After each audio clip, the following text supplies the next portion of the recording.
Hello everyone, we hope you're all doing well.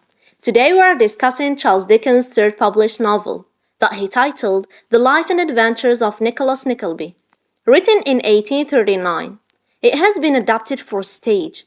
The first sound film adaptation was released in 1947, and the movie we are talking about today was released in 2001. In Nicholas Nickleby, much of the action takes place in London. Other locations include Portsmouth, Yorkshire, and Devon. It starts out with Nicholas Nickleby's father passing away unexpectedly after losing all of his money in a poor investment, leaving Nicholas, who is in his early 20s, to figure out how to take care of his mother and sister Kate. They travel to London to get help from their uncle Ralph Nickleby, who is a ruthless businessman and who has no relationship out of money. He gets Nicholas a low-paying job as assistant to Wakefield Squeers at a school Dr. Boy Hell. And once he gets to the school, which is very typical of Dickens, the conditions that the children are living under are just horrible and barely any food to eat, and then of course the corrupt schoolmaster and his wife, who are involved in a scam, they ill, treat and starve the innocent children, while his daughter and son are dining and devouring their food with disrespect in front of the children that are starving. So Nicholas was trying to make difference, trying to help those boys to learn. Meanwhile, Kate and her mother are forced by Ralph to move out of their uncomfortable lodgings. Kate and her mother must live in a house in slums of London, which is owned by Uncle Ralph. Ralph finds employment for Kate working for a fashionable milliner, Madame Mentalini.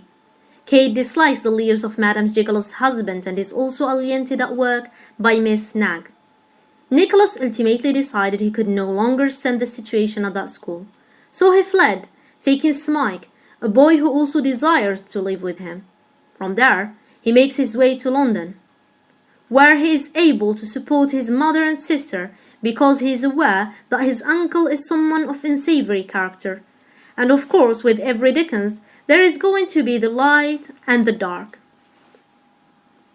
Later on, Nicholas was employed by a benevolent merchant who employs him and offers him generous salary and also provides a house for the family in London. Suburb Smike falls severely ill. At some point, Nicholas tries to help him, but he dies.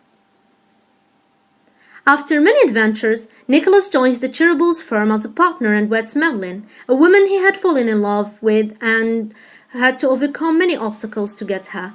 Kate and Cherubel also get married. The Nicklebys move back to Devonshire, where they live happily ever after with their newly expanded family. Additionally, Squeers was flown to Australia before being detained, and the boys escaped from John Brownlee. Ralph makes various schemes against Nicholas in which he fails. Later he hears from Bigger Booker that the dead Smike was his own son. Ralph is devastated and committed suicide. Moving on to the novel's main characters. As we can find in most of Charles Dickens's work, his third published novel, The Life and Adventures of Nicholas Nickleby, is not much different. It includes an important set of characters. Let us introduce the 7 prominent ones. Starting with the protagonist, Nicholas Nickleby. He is a handsome, honest, and kind-hearted young man, living in a world full of corrupt and vicious people. As the story progresses, we see him take more control over his life. He proves himself to be a true hero on several occasions, by protecting Smike from Mr. Squeer's hits, or saving his sister from public humiliation, for instances. Our main character also can be stubborn and hot-headed at times, especially when standing against harm towards his family, although others may see it rightfully so as bravery and loyalty. Now, when speaking of the book's principal antagonist, we surely mean to mention none other than Ralph Nickleby. Yes, indeed, Nicholas's uncle. He is not exactly portrayed as a miser, but he is mostly driven by money. Ralph plots on multiple occasions to intentionally harm Nicholas and his family, but in the end he only ends up destroying himself. Another main character in our story is Kate, She is Nicholas's sister. She shares his many good qualities, especially his fortitude and strong will. Then there is Mrs. Catherine Nickleby, our hero's mother. She is typical of Dickensian's women, obstinate, and sometimes she exhibits a hazy understanding of what is happening around her. Next up, we have Smike. He is a poor drudge living under Mr. Wackford Squeer's care.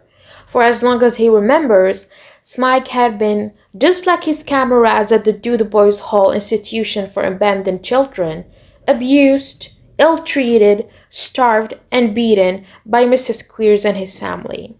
Fortunately for him, he later on becomes Nicholas's friend and companion. Now, Charles and Ned Cheeryble.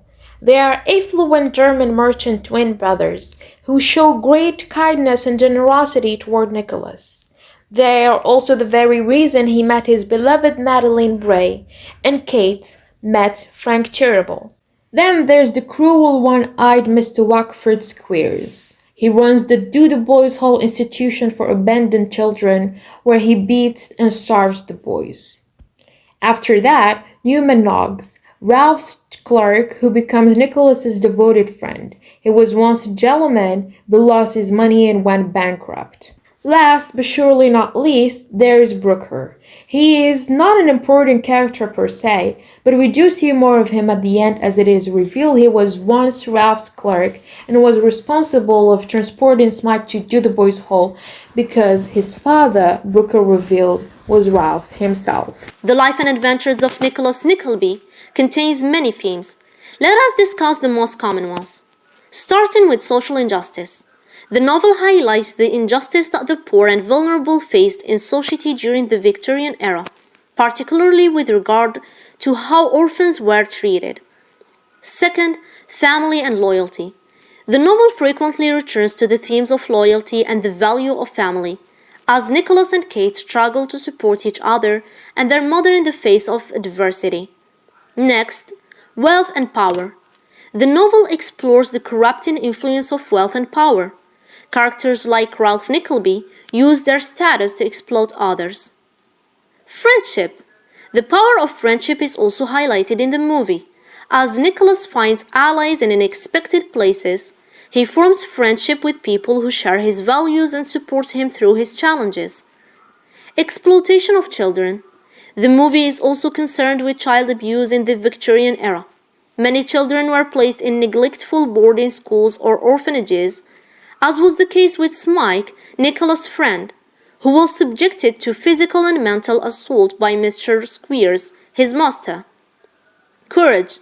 Nicholas and other characters faced obstacles that they had to muster up bravery to overcome it, like the moment Nicholas faced Mr. Squeers and later on his uncle, or Madeline agreeing on marrying an old man for her father's sake. Let us now talk about realism and how it is illustrated in Charles Dickens's work, the life and adventures of Nicholas Nickleby in particular.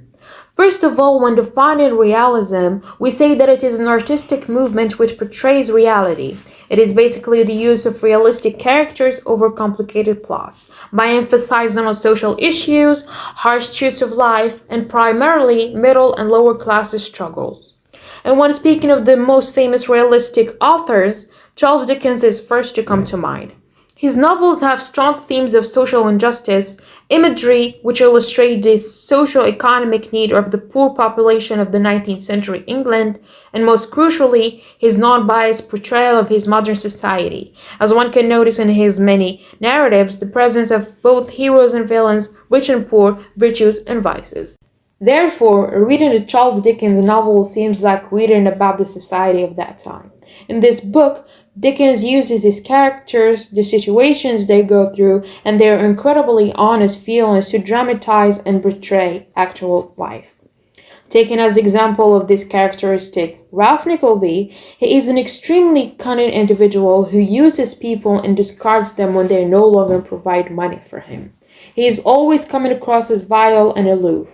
Similarly, the character Scrooge from A Christmas Carol is greedy and selfish, at least at the beginning of the story. Another great instance would be the kindness and innocence of Nicholas and Kate Nickleby. They are fairly considerate and tolerant of others, always reaching out to those in need. We can see it when Nicholas was worried when he saw the way Mr. Squeers treated Smike and the children at Do the Boys' Hall when he first saw them. Dickens lived in the Victorian era and he was one of the writers who were positively impacted by the Industrial Revolution because it serves as inspiration for his writings and helped him reflect on his moral principles. He used this time period in his novel to create and portray the attitude of wealthy people toward those who are in need, since that period was characterized with the great gap between the rich and the poor. Charles Dickens was always hoping to get us interested in some pretty serious things, including the evil of the industrial society, the working conditions in factories, child labor, vicious social snobbery, the maddening inefficiencies of government bureaucracy. He believed that writing can play a big role in fixing the problems of the world. And the good thing about it is that he didn't say, "Look how awful it is for them." He said, "Here is what it would be like for you." All things considered, Charles Dickens was one of the most important social critics who used fiction effectively to criticize economic, social, and moral abuses in the Victorian era. He showed compassion and empathy towards the vulnerable and disadvantaged segment of English society and contributed to several important social reforms.